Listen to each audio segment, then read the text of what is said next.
খারিজিদের আকিদা, জঙ্গিদের আকিদা খারাপ হওয়ার দুইটা কারণ। এক, তারা কবিরা গুনাহগার মুসলমানকে কাফের মনে করে। দুই, মুসলিম রাষ্ট্রকে কাফের রাষ্ট্র মনে করে। কবিরা গুনাহগার মুসলমানকে তারা কাফের মনে করে এই জন্য যে সিনেমা হলে যারা সিনেমা চালায় তাদেরকে বম মেরে উড়িয়ে দিতে হবে, এটা তাদের ধারণা। কিন্তু তারা এটা জানে না যে ইসলাম জোর করে কায়েম করা যায় না। প্রথম হাদিস আবু সাঈদ খুদরি রাদিয়াল্লাহু তাআলা আনহু থেকে বর্ণিত। তিনি বলেন, রাসূল সাল্লাল্লাহু আলাইহি ওয়াসাল্লাম বলেছেন, ইয়াখরুজু ফীকুম কওমুন, অচিরেই তোমাদের মধ্যে একদল মানুষ বের হবে, তাহকিরুনা সালাতাকুম মা সালাতিহিম ওয়া সিয়ামাকুম মা সিয়ামিহিম ওয়া আমালাকুম মা আমালিহিম। তোমরা তোমাদের সালাতকে তাদের সালাতের সামনে নগণ্য মনে করবে, তোমরা তোমাদের সিয়ামকে তাদের সিয়ামের সামনে নগণ্য মনে করবে, তোমরা তোমাদের আমল আখলাককে তাদের আমল আখলাকের সামনে নগণ্য মনে করবে। কিন্তু আশ্চর্যজনক হলেও সত্য যে তারা এত নামাজি সালাতি হওয়ার পরেও, এত সিয়াম পালন করার পরেও, এত ইবাদত বন্দিগি করার পরেও ইয়ামরুকুনা মিনাদ্দিন, ইসলাম থেকে এমনভাবে বের হয়ে যাবে যেমনভাবে তীর বের হয়ে যায় ধনুক থেকে। তারা ঠিক এত সালাত আদায় করার পরেও, এত সিয়াম পালন করার পরেও, এত পরহেজগার হওয়ার পরেও দিন থেকে বের হয়ে যাবে। ওয়ায়াকরাউনাল কুরআনা লা ইউজাবিজু হানাজিরাহুম, তারা কোরআন তেলাওয়াত করবে ঠিকই, কিন্তু তাদের কোরআন তেলাওয়াত তাদের কণ্ঠনালী অতিক্রম করবে না। সহিহ বুখারী 5058 নম্বর হাদিস। দ্বিতীয় হাদিস, রাসূল সাল্লাল্লাহু আলাইহি ওয়াসাল্লাম একদিন যুদ্ধের পর গনিমতের মাল বন্টন করতেছেন। তো যুল খুয়াইসিরাহ নামক একজন ব্যক্তি রাসূল সাল্লাল্লাহু আলাইহি ওয়াসাল্লামকে জিজ্ঞেস করতেছে, ইয়া রাসূলুল্লাহ, হে আল্লাহর রাসূল, ইত্তাকিল্লাহ, আল্লাহকে ভয় করুন, ইদিল, এবং ন্যায় পরায়ণতা, ইনসাফের সাথে গনিমতের মাল বন্টন করুন। তখন রাসূল সাল্লাল্লাহু আলাইহি ওয়াসাল্লাম বললেন, আশ্চর্য কথা, পৃথিবীর সবচেয়ে পরহেজগার মানুষ, তাকে বলা হচ্ছে আপনি আল্লাহকে ভয় করুন। পৃথিবীর সবচেয়ে আল্লাহ ভীরু মানুষ, তাকে বলা হচ্ছে আপনি আল্লাহকে ভয় করুন। পৃথিবীর সবচেয়ে মুনসিফ, ইনসাফ পরায়ণ মানুষ, ন্যায় বিচারক মানুষ, তাকে বলা হচ্ছে আপনি ইনসাফ করুন। তখন রাসূল সাল্লাল্লাহু আলাইহি ওয়াসাল্লাম বলতেছে, আওয়ালাস্তু আহাক্কু আহলিল আরদি, আমি কি নই পৃথিবীর বুকে সবচেয়ে বেশি হকদার যে আমি আল্লাহকে সবচেয়ে বেশি ভয় করব? ইদা আসাইতু, যদি আমি আল্লাহর বিধানের নাফরমানি করি তাহলে কে আল্লাহর বিধানের অনুসরণ করবে? অমাইয়া আদিল ইদা লাম আদিল, আর কে ন্যায় বিচার করবে যদি আমি মুহাম্মদ ন্যায় বিচার না করি? যেমনি রাসূল সাল্লাল্লাহু আলাইহি ওয়াসাল্লাম এই কথা বলেছেন, তো আল্লাহ রাসূলের কষ্ট দেখে খালিদ বিন ওয়ালিদ বলতেছে, আল্লাহ রাসূল, আপনি নির্দেশ দেন আমি আর গর্দান উড়িয়ে দিই।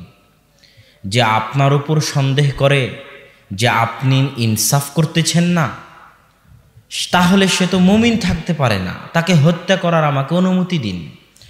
তখন রাসূল সাল্লাল্লাহু আলাইহি ওয়াসাল্লাম বলতেছে, লা, না, হত্যা করিও না। লা আল্লাহু ইউসাল্লি, হতে পারে যে সে সালাত আদায় করে। তার মানে কি বোঝা গেল? যারা জেগে আছেন তাদেরকে জিজ্ঞেস করতেছি, এই অংশ থেকে কি বোঝা গেল? সালাত আদায় করলে হত্যা করা যাবে না। মাশাআল্লাহ, বারাকাল্লাহ ফিকুম। তখন এবার খালিদ বিন ওয়ালিদ উত্তরে বলতেছে, যেটা আমরা সবাই বলি, কাম্মিন মুসাল্লিন, আল্লাহ রাসূল আপনি জানেন না কত এমন সালাত আদায়কারী আছে যাদের অন্তরে একটা, বাইরে আর একটা, ইয়াকুলু বিলিসানিহি মা লাইসা ফি কলবিহি। আল্লাহ রাসূল আপনি জানেন না আপনার পিছনে সালাত আদায়কারী এরকম বহু মুনাফিক আছে যাদের মুখ এক, অন্তর আর এক। তখন এবার রাসূল সাল্লাল্লাহু আলাইহি ওয়াসাল্লামের উত্তরটা শুনেন, এটাও আপনাদের মনে রাখতে হবে। আল্লাহ রাসূল বলতেছে, খালিদ বিন ওয়ালিদ, ইন্নী লাম উমার, আমি আদিষ্ট হইনি, আমাকে নির্দেশ করা হয়নি যে আমি মানুষের অন্তর, আন কুলুবিন নাস, মানুষের অন্তর চিড়ে ফেড়ে দেখব যে মানুষের অন্তরে কি আছে, এই বিষয়ে আমাকে আদেশ করা হয়নি। এই অংশ থেকে যেটা বোঝা যায় সেটা হচ্ছে, পৃথিবীতে দুনিয়ার হুকুম আহকাম চলবে বাহ্যিক বিষয়ের উপর। কিসের উপর? বাহ্যিক হুকুম আহকামের উপর কেউ যদি বলে লা ইলাহা ইল্লাল্লাহ, আশহাদু আল্লা ইলাহা ইল্লাল্লাহ ওয়া আশহাদু আন্না মুহাম্মাদার রাসূলুল্লাহ, তাহলে তার রক্ত হারাম, তাকে হত্যা করা যাবে না। যতই আপনি মনে করেন যে আপনার ভয়ে বলতেছে, যতই আপনি মনে করেন লোক দেখানোর জন্য বলতেছে, যতই আপনি মনে করেন মিথ্যা বানিয়ে বলতেছে, কিন্তু যতক্ষণ কালেমা বলবে ততক্ষণ তার রক্ত হারাম। তার অন্তরে কি আছে এটা আল্লাহ দেখবে কিয়ামতের মাঠে, ওটা আমার এবং আপনার দায়িত্ব নয় দেখার। এই অংশ থেকে আল্লাহ রাসূল সেটা স্পষ্ট করে দিলেন। তারপরে তবে খালিদ বিন ওয়ালিদ একটা কথা মনে রাখো, যে আজকে আমাকে বলল আমার মতো ন্যায়পরায়ণ শাসককে, আমি যে আর এক হাদিসে আল্লাহ রাসূল বলেছে ওই তিনজন ব্যক্তিকে যারা বলল সারা রাত ইবাদত করব, সারাদিন সিয়াম রাখবো, বিবাহ করব না, ওই হাদিসে আল্লাহ রাসূল তাদেরকে বলেছিলেন ওয়াল্লাহি লা ইন্নী আতকাকুম ওয়া আখশাকুম, আল্লাহর কসম নিশ্চয় আমি হচ্ছি সবচেয়ে তাকওয়াবান, সবচেয়ে পরহেজগার, সবচেয়ে আল্লাহ ভীরু মানুষ আসমানের নিচে জমিনের উপরে। তো জেনে রাখো খালিদ বিন ওয়ালিদ, আমি সবচেয়ে পরহেজগার, সবচেয়ে তাকওয়াবান মানুষ হওয়ার পরেও যে আমার শাসন, আমার ন্যায়পরায়ণতার উপর আঙ্গুল উঠায়, আমার বিরুদ্ধে কথা বলে, আমার বিরুদ্ধে বিদ্রোহ করে, এরাই, এর বংশ থেকেই, এদের বংশ থেকেই অচিরে একদল মানুষ বের হবে যারা ঠিক এই স্বভাবেরই হবে। কি স্বভাবের? তখন রাসূল সাল্লাল্লাহু আলাইহি ওয়াসাল্লাম বলছেন ইন্নাহু সায়াখরুজু মিন যিদি হাদা, এর বংশধর থেকে অচিরে একদল মানুষ বের হবে ইয়াকতুলুনা আহলাল ইসলাম ওয়া ইয়াদাউনা আহলাল আওসান, যারা মুসলমানদেরকে হত্যা করবে আর মূর্তি পূজক মুশরিক কাফেরদের ছেড়ে দিবে। হাদিসের এই অংশ কি বুঝতে পারছেন? আজকে সিরিয়াতে কাদেরকে হত্যা করা হচ্ছে? কে হত্যা করতেছে? মুসলমান। ইয়েমেনে কাদেরকে হত্যা করা হচ্ছে? কে হত্যা করতেছে? মুসলমান। ওই কথায় আল্লাহর রাসূল বলেছেন ইয়াকতুলুনা আহলাল ইসলাম, মুসলমানকে কাফের ফতোয়া দিয়ে হত্যা করবে, ওয়া ইয়াতরুকুনা আহলাল আওসান, আর ইহুদি খ্রিস্টান মুশরিকদের ছেড়ে দিবে।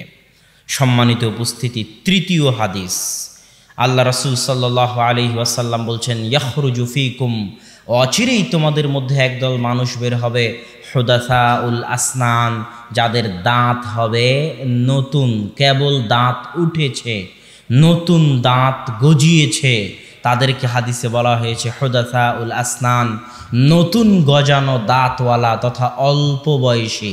সুফাহাউল আহলাম, বুদ্ধি কম, বিবেক কম, বিবেক বুদ্ধি দিয়ে কাজ করে না, আবেগ দিয়ে কাজ করে, এরকম অল্প বয়সী, কেবল দাঁত উঠেছে, অল্প বয়সী, বুদ্ধি কম যুবক বের হবে। ইয়াকুলুনা মিন খায়রি কওলিল বারিয়াহ, আল্লাহ রাসূলের কথা থেকেই কথা বলবে। ফাইদা লাকিতুমুহুম ফাকতুলুহুম, যদি তোমরা তাদেরকে পাও তাহলে তাদেরকে হত্যা করিও। ফা ইন্না ফি কাতলিহিম আজরুন ইয়াউমাল কিয়ামাহ, কেননা তাদেরকে হত্যা করার মধ্যে কিয়ামতের মাঠে নেকি রয়েছে।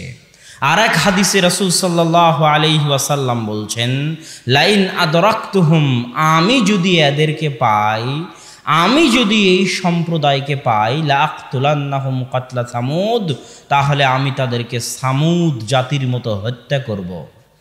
এই তিনটি হাদিস থেকে যা সারমর্ম বের হলো, তার সারমর্ম হচ্ছে এক, অচিরেই একদল মানুষ বের হবে যাদের তাকওয়া, যাদের পরহেজগারিতা, যাদের সালাত, যাদের সিয়ামের সামনে সাহাবীরা, ভালো মানুষেরা নিজেদের সালাত সিয়ামকে নগণ্য মনে করবে, নিজেদের তাকওয়া পরহেজগারিতাকে নগণ্য মনে করবে। তারা এত তাকওয়াবান পরহেজগার হবে, তারা এত সালাত ইবাদত গুজার, বন্দেগি ইবাদত বন্দেগিতে ব্যস্ত থাকবে, ইবাদত গুজার হবে, যে সাহাবীদেরা নিজেদের ইবাদতকে তাদের সামনে নগণ্য মনে করবে। দুই, তারা হবে অল্প বয়সী, বিবেক দিয়ে কাজ করবে না, আবেগ দিয়ে কাজ করবে।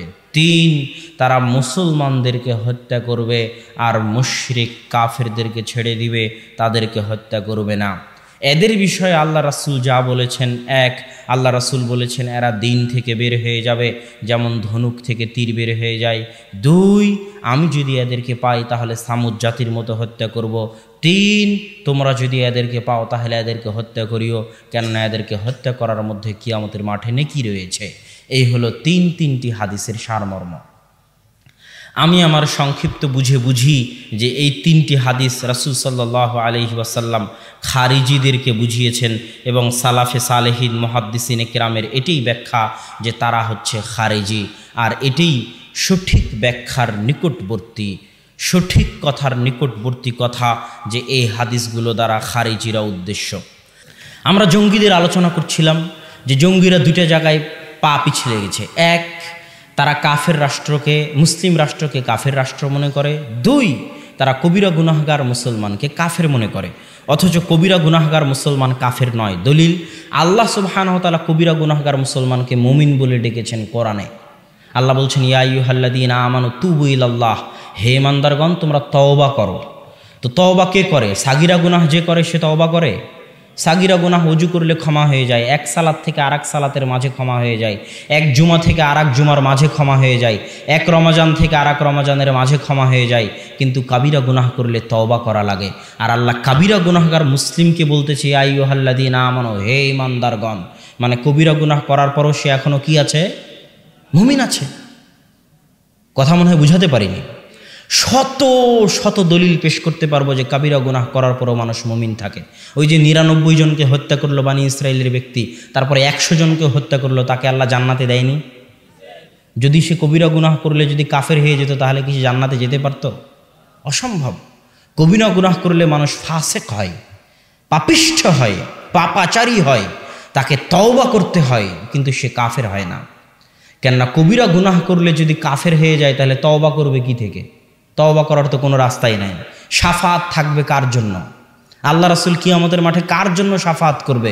যদি কবিরা গুনাহ করলে মানুষ কাফের হয়ে যায় তো কিয়ামতের মাঠে আল্লাহ রাসূল শাফাত করার জন্য কাউকে পাবে না।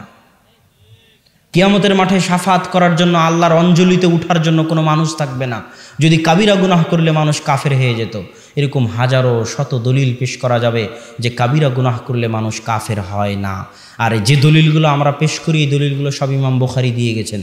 সহিহ বুখারীর কিতাবুল ঈমান খুলেন, প্রথম অধ্যায়গুলোই হচ্ছে কিতাবুল ঈমান। প্রথম থেকে নিয়ে শেষ পর্যন্ত ইমাম বুখারী দলিল দিতে থেকেছেন যে ঈমান কুফর এর মধ্যে পার্থক্য আছে। কুফরুন দুনা কুফরিন, যে কোরআন এবং হাদিসে কুফুর শব্দ ব্যবহার হলেই কাফের।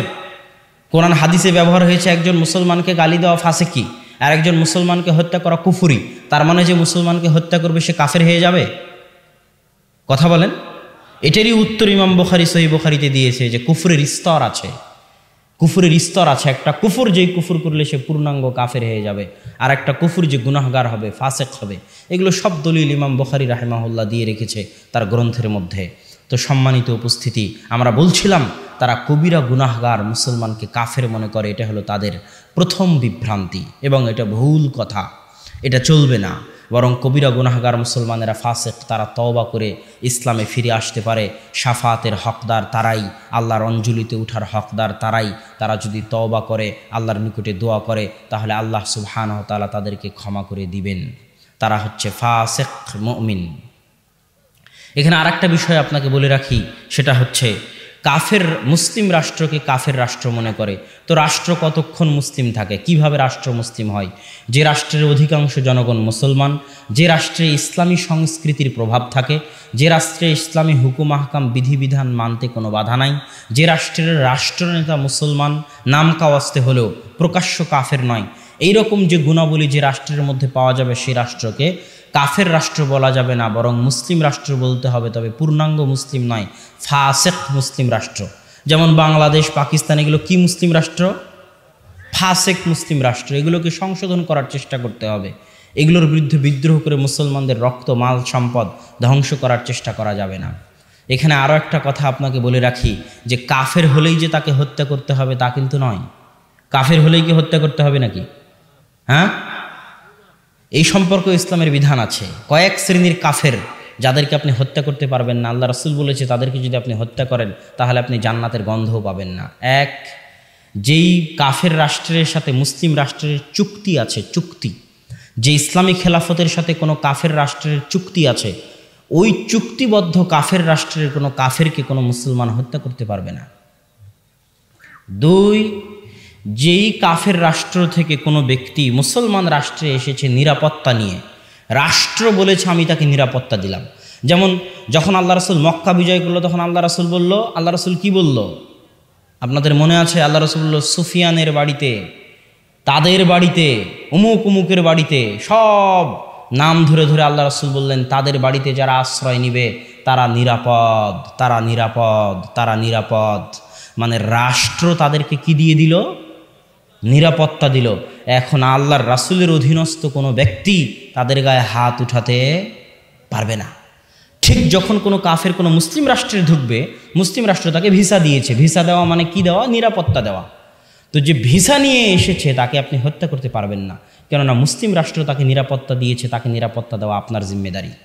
আপনার সরকার তাকে নিরাপত্তা দেওয়ার ওয়াদা করেছে, তাকে নিরাপত্তা দেওয়া আপনার জিম্মেদারি। যদি আপনি তাকে হত্যা করেন আপনি জান্নাতের গন্ধ পাবেন না, আল্লাহ রাসূলের হাদিস। 3, যে কাফের মুসলিম রাষ্ট্রে বসবাস করে জিজিয়া দিয়ে, কর দিয়ে যে কাফের মুসলিম রাষ্ট্রে বসবাস করে তার রক্ত হারাম, তাকে আপনি হত্যা করতে পারবেন না। শুধু তাই নয়, এমনকি যুদ্ধরত অবস্থায় যে দেশের সাথে যুদ্ধ চলতেছে তাকে বলা হয় দারুল হারব আর দারুল ইসলাম। দারুল ইসলাম আর দারুল হারবে যুদ্ধ চলতেছে। তো যে দেশের সাথে যুদ্ধ চলতেছে ইসলামিক খেলাফতের, ওই দেশেরও নারী, শিশু, বয়োবৃদ্ধ যারা যুদ্ধের মাঠে আসেনি তারা কাফের হওয়ার পরও আপনি তাদেরকে হত্যা করতে পারবেন না। এটা ইসলামের নিয়ম। তো সম্মানিত উপস্থিতি, ইসলাম মানে ইসলামের চেহারাকে আজ জঙ্গিরা বিকৃত করে ফেলেছে। যেখানে সেখানে আমেরিকা সহ বিভিন্ন দেশে বোমা হামলা করে মনে করতেছে যে না, এটা ইসলামে জায়েজ। জি না, ইসলামে শুধু রাষ্ট্রের অধীনে জিহাদ জায়েজ। রাষ্ট্র ক্ষমতা ছাড়া কিছু কিছু ইবাদত আছে যেগুলো ইসলামে চলে না। যেমন হজ রাষ্ট্র ক্ষমতা ছাড়া চলে না। মক্কায় কোন তারিখে, কয় তারিখে হজ হবে, আপনি বাংলাদেশ থেকে গিয়ে যদি বলেন আমি আমার তারিখে হজ করব, আর ওই আফ্রিকা থেকে এসে যদি বলে আমি আমার তারিখে হজ করব, হবে না। সৌদি বাদশাহ, সৌদি খলিফা, সৌদির যারা শাসক, তারা যেই দিন ঘোষণা দিবে যে এই তারিখে হজ হবে, আপনি যেখানকারই হন না কেন, আপনার দেশ যেখানেই হোক না কেন, আপনি যে মতই মানেন না কেন, যে ধর্মই মানেন না কেন, যে ফতোয়াতেই বিশ্বাস করেন না কেন, শাসক যেই দিন হজের ঘোষণা দিয়েছে সেই দিনে হজ হতে হবে। এটা ইসলামের নিয়ম। ঠিক ঈদ, আপনি এক গ্রামে আজকে ঈদ করবেন, আর একজন আর এক গ্রামে ঈদ করবে, এটা ইসলাম বিশ্বাস করে না। আপনার ফতোয়া যেটাই হোক, ফতোয়া একদিনে ঈদ করা হোক আর ফতোয়া আলাদা দিনে ঈদ করা হোক, কিন্তু রাষ্ট্র যেই দিন ঈদের ঘোষণা দিবে আপনার ফতোয়া যেটাই হোক আপনাকে ওই দিনে ঈদ করতে হবে। এইরকম জিহাদ, ইন্নামাল ইমাম জুন্নাতুন ইউকাতালু মিন ওয়ারাইহি, ইমাম হচ্ছে ঢাল, তার পিছনে থেকে জিহাদ করতে হয়। ইমাম মানে রাষ্ট্রনেতা, তার পিছনে থাকা ছাড়া, তিনি সামনে থাকা ছাড়া যুদ্ধ হয় না। তো সম্মানিত উপস্থিতি, আমরা সঙ্গে দিচ্ছিলাম যে আমরা কাফের রাষ্ট্র, মুসলিম রাষ্ট্রকে কাফের রাষ্ট্র মনে করি, যেটা মনে করা ঠিক নয়। বরং যতক্ষণ মুসলিম রাষ্ট্র আছে ততক্ষণ সেই মুসলিম রাষ্ট্রের যাবতীয় বিধিবিধান মেনে চলা আপনার জন্য জরুরি। যেমন বাংলাদেশ একটা মুসলিম রাষ্ট্র, আমি মনে করি এই বাংলাদেশের মুসলিম রাষ্ট্রের নিয়ম হচ্ছে রাস্তার সিগন্যাল দেওয়া আছে। কথা কি বুঝতে পারছেন? তো আপনি যদি ওই সিগন্যাল অতিক্রম করেন তা আমার দৃষ্টিতে আপনি গুনাহগার হবেন, আমার বুঝে বলে, কেননা আপনি মুসলিম রাষ্ট্রের নিয়মকে লঙ্ঘন করলেন। বাংলাদেশের নিয়ম হচ্ছে যে আপনাকে এই জায়গায় এই কাজটা করতে হবে, এই জায়গায় এই কাজটা করতে হবে। যতক্ষণ না ওই কাজ ইসলাম বিরোধী হচ্ছে ততক্ষণ ইসলাম বলে তুমি ওটা মানো। কথা না বুঝাতে পারলে আমি ব্যর্থ। যতক্ষণ রাষ্ট্রের কোনো কথা ইসলাম বিরোধী না হচ্ছে ততক্ষণ ইসলাম বলে তুমি রাষ্ট্রের আনুগত্য করো, রাষ্ট্র যেটা বলতেছে সেটা শোনো। যদি সেটা তুমি লঙ্ঘন করো তাহলে তুমি গুনাহগার হবে। এটার নামই ইকামতে দিন। ইকামতে দিন মানে রাস্তাঘাট বন্ধ করে দিয়ে, রাষ্ট্রের বিরুদ্ধে বিদ্রোহ করে, রাষ্ট্রের মাল সম্পদ, ধন সম্পদ নষ্ট করে। বাংলাদেশের সম্পদ কার সম্পদ? আমাদের সম্পদ। কথা বুঝেননি? বাংলাদেশের সম্পদ আমাদের সম্পদ। তা আমি মিছিল মিটিং করে, জ্বালাও পোড়াও করে, হরতাল করে বাংলাদেশের সম্পদকে নষ্ট করতেছি, মানে আমার ক্ষতি করতেছি। আমি ফতোয়া দিয়ে, কাফের ফতোয়া দিয়ে বাংলাদেশের পুলিশ, আর্মি, র্যাবকে হত্যা করতেছি, মানে আমি আমার দেশের ক্ষতি করতেছি। এটা বুঝতে হবে। আমি ইসলামের ক্ষতি করতেছি, এটা বুঝতে হবে। কেননা প্রকারান্তরে এটা হচ্ছে ফাসেক মুসলিম রাষ্ট্র হলেও কাফের রাষ্ট্র নয়। অতএব এই ফাসেক মুসলিম রাষ্ট্রের প্রত্যেক জিনিস, একটা টাকাও আমানতের সাথে হেফাজত করা প্রত্যেক মুসলমানের দায়িত্ব। আপনি রাষ্ট্র ক্ষমতায় আছেন, OC, DC, SP, commissioner, chairman, মন্ত্রী, জনগণের টাকা আপনার হাতে আছে। ইসলাম বলতেছে এই টাকার হেফাজত করতে হবে। ক্ষতি করলে কিয়ামতের মাঠে জবাব দিতে হবে, আপনি একটা মুসলিম রাষ্ট্রের ক্ষতি করেছেন, ধ্বংস করেছেন। সম্মানিত উপস্থিতি, এই জন্য আমি আপনাদের সামনে বলতেছিলাম যে একামতে দিনের সঠিক অর্থ আমরা বুঝি না। একামতে দিনের সঠিক অর্থ বুঝতে গেলে আপনাকে বুঝতে হবে একামতে সালাত কাকে বলে। একামতে সালাত মানে কি ডাঙ্গিপাড়ার সব মানুষকে আজ সকালে গিয়ে ফজরের সময় পিটিয়ে মসজিদে নিয়ে আসবে, এর নাম একামতে সালাত। এখন ডাঙ্গিপাড়ার সব মানুষকে পিটিয়ে মসজিদে নিয়ে আসলাম, কেউ রুকু করাও জানে না, সূরা ফাতিহাও জানে না, ওযু করাও জানে না, তাহলে একামতে সালাত হলো না? হলো না। একামতে সালাত হলো না। একামতে সালাত মানে আমি নিজে যদি আমার মধ্যে একামতে সালাত করতে চাই, তার মানে সালাতের যাবতীয় হুকুম আহকাম বিধিবিধান মেনে যেভাবে ওযু করার সেভাবে ওযু করে, যেভাবে সালাত আদায় করার সেভাবে সালাত আদায় করে যদি আমি নিয়মিত 5 ওয়াক্ত সালাত আদায় করি, তাহলে আমি আমার মধ্যে কি করলাম? জোরে কথা বলেন, কি করলাম? একামতে সালাত করলাম। এটা হচ্ছে ঠিক একামতে দিন। তার মানে একামতে দিন মানে আর একজনকে পিটিয়ে দিন মানাতে হবে তা না। একামতে দিন মানে আমার নিজের মধ্যে জন্ম থেকে মৃত্যু পর্যন্ত, পায়ের পাতা থেকে মাথার চাঁদি পর্যন্ত আমি ইসলামের যাবতীয় বিধিবিধান মানতেছি কিনা, যদি মানি তাহলে আমি আমার মধ্যে একামতে দিন করলাম। যদি আমার পরিবারকে মানাতে পারি তাহলে আমার পরিবারের মধ্যে একামতে দিন করলাম। এটা হচ্ছে একামতে দিন। নিজে মানার নাম হচ্ছে একামতে দিন, আর একজনকে জোর করে মানানোর নাম একামতে দিন নয়। সম্মানিত উপস্থিতি, সুতরাং একামতে দিনের আমাদেরকে ভুল ব্যাখ্যা বোঝানো হয়েছে।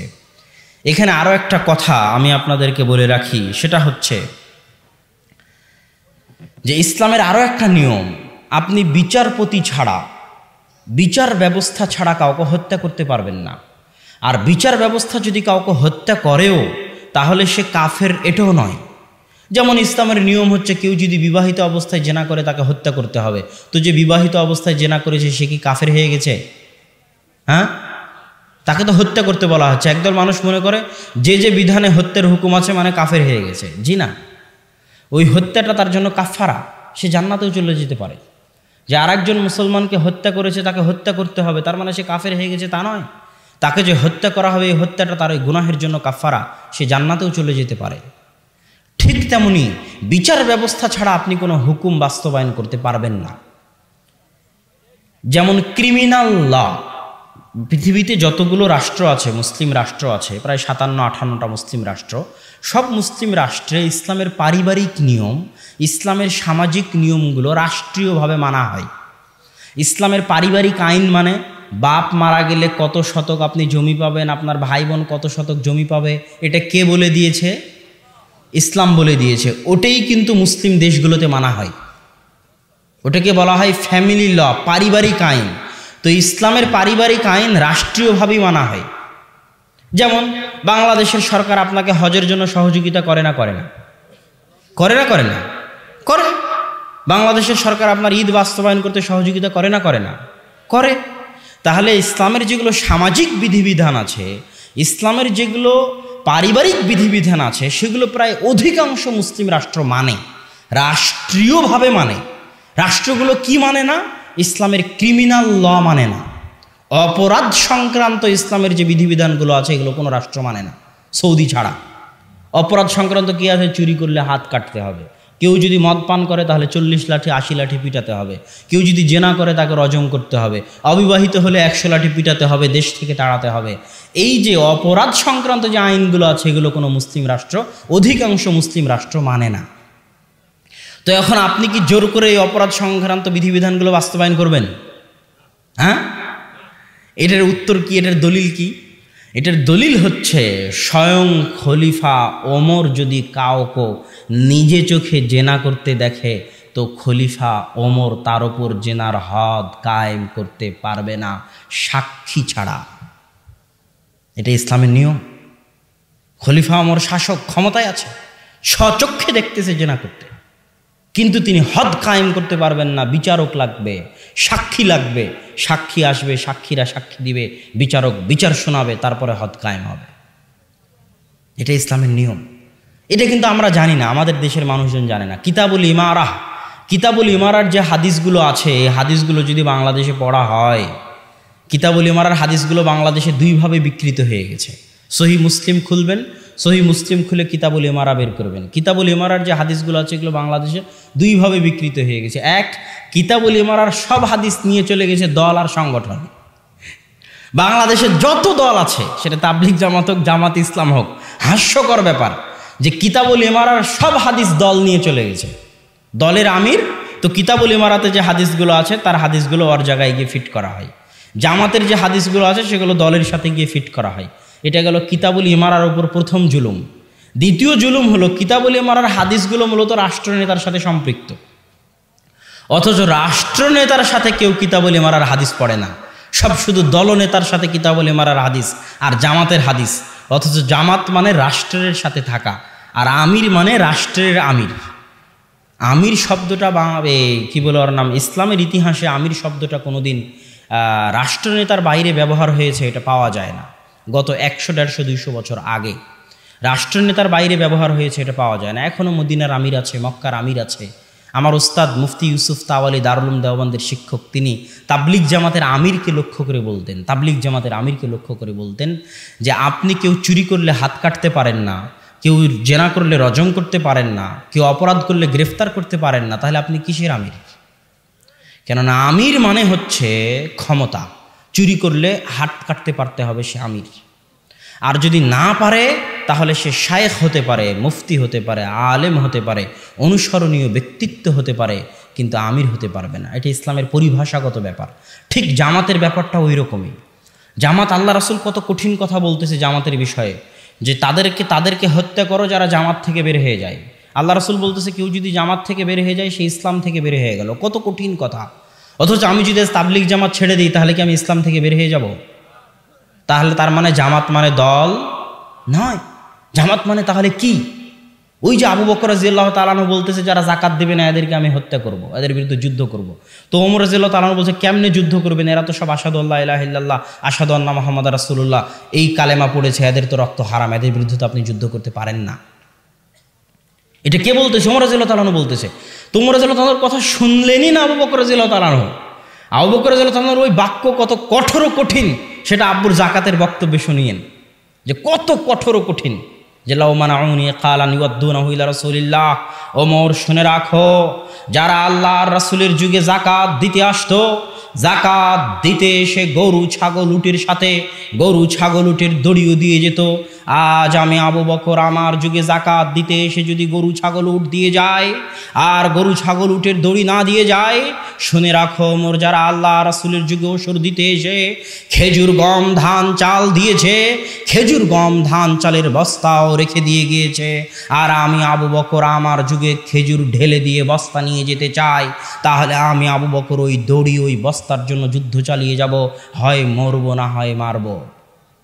তাহলে এরা তো সব মুসলমান, তো মুসলমানদেরকে আবু বকর রাদিয়াল্লাহু তাআলা কেন মারতে চাইলেন? দলিল, এরা জামাত থেকে বের হয়ে গেছে। কথা কি বুঝলেন? রাষ্ট্রনেতার আদেশ, বৈধ খলিফার আদেশ, বৈধ খলিফার নির্দেশকে অমান্য করে তার বিরুদ্ধে বিদ্রোহ করেছে, তার মানে জামাত থেকে বের হয়ে গেছে। এদেরকে এখন রাষ্ট্রনেতা হত্যা করতে পারে, ফাঁসি ঝুলিয়ে দিতে পারে, এটা তার জন্য জায়েজ। তার মানে জামাত মানে হচ্ছে রাষ্ট্র, খেলাফা, তার সাথে সম্পৃক্ত থাকা। জামাতের আরেকটা অর্থ হচ্ছে মসজিদের জামাতের সাথে সম্পৃক্ত থাকা। মসজিদের জামাতের সাথে যদি কোনো মুসলমান সম্পৃক্ত না থাকে তাহলে সে জামাতবদ্ধ থাকলো না, এটা ছোট জামাত। এটা হচ্ছে জামাতবদ্ধ জীবনযাপনের অংশ। ইসলাম একটা সংগঠনের মতো। ইসলামের নেতা মুহাম্মদ সাল্লাল্লাহু আলাইহি ওয়াসাল্লাম, ইসলামে মাসিক কিয়ানত দিতে হয়, ইসলামে বাৎসরিক কিয়ানত দিতে হয়, সেটা যাকাত দিতে বাধ্য। আর সারাদিন যত ইয়ানত দিবেন, যত দান করবেন, এটা ঐচ্ছিক। ইসলামের বাৎসরিক সম্মেলন আছে, যেমন তাবলিগ জামাতের আছে টঙ্গীতে, সেটা হচ্ছে হজ, যেতে বাধ্য যদি ক্ষমতা থাকে। ইসলামের প্রশিক্ষণ কর্মশালা আছে অন্যান্য সংগঠনের মতো, সেটা সিয়াম, 1 মাসের প্রশিক্ষণ কর্মশালা। ঠিক ইসলামের শাখা অফিস আছে, যেমন অন্য সংগঠনের আছে, মসজিদ হচ্ছে ইসলামের শাখা অফিস। যারা ইসলাম নামক সংগঠনের সদস্য থাকতে চায়, দিনে 5 বার তাদেরকে মসজিদে হাজিরা দিতে হবে। হাজিরা না দিলে ইসলামের জামাত থেকে, মুসলমানদের জামাত থেকে সে বের হয়ে যাবে। এর নাম হচ্ছে জামাত, আর এর নাম হচ্ছে কিতাবুল ইমারা। কিতাবুল ইমারার হাদিসগুলো পড়েন, সব রাষ্ট্রনেতার সাথে সম্পৃক্ত। আল্লাহ রাসূল বলছে, সে মারুক পিটুক, তার তোমরা আনুগত্য করো। তো সম্মানিত উপস্থিতি, এখানে আরও একটা কথা বলি, যেটা বলছিলাম যে বিচার ব্যবস্থা ছাড়া আপনি কোনো বিধান বাস্তবায়ন করতে পারবেন না। স্বয়ং ওমর রাদিয়াল্লাহু তাআলা আনহু পারবেন না, এটা তো আমাদের দেশের মানুষরা জানে না। আরও একটা কথা বলি, জোরপূর্বক রাষ্ট্র ক্ষমতা দখল করতে হবে কি না? জোরপূর্বক জি না। কেন? আল্লাহ সুবহানাহু ওয়া তাআলা আপনার উপর জাকাত ফরজ করেছে। কখন? যখন আপনি নিসাব পরিমাণ সম্পদের মালিক হবেন তখন। তো আপনি নিসাব পরিমাণ সম্পদের মালিক হননি মানে আপনাকে জাকাত দেওয়া লাগবে না। তো আপনি এখন ভাবতেছেন আমার তো জাকাত দেওয়া হচ্ছে না, তো জোর করে চুরি করে, বাটপারি করে, ডাকাতি করে নিসাব পরিমাণ সম্পদের মালিক হই, তারপরে জাকাত দিব। এটা কি চলবে? চলবে না।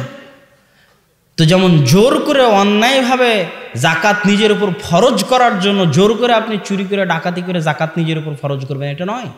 ঠিক তেমন রাষ্ট্রের ইসলাম যে যেখানে ক্ষমতায় আছে, সারা মুসলিম বিশ্বে আজকে বাংলাদেশের প্রধানমন্ত্রী শেখ হাসিনা থেকে শুরু করে, পাকিস্তানের প্রধানমন্ত্রী ইমরান খান থেকে শুরু করে, সৌদির বাদশাহ থেকে শুরু করে, সকলের উপর যে যেখানে ক্ষমতায় আছে সকলের উপর ফরজ, সকলের উপর ফরজ, সকলের উপর ফরজ যে তারা নিজ নিজ দেশে ইসলামের বিধিবিধান বাস্তবায়ন করবে।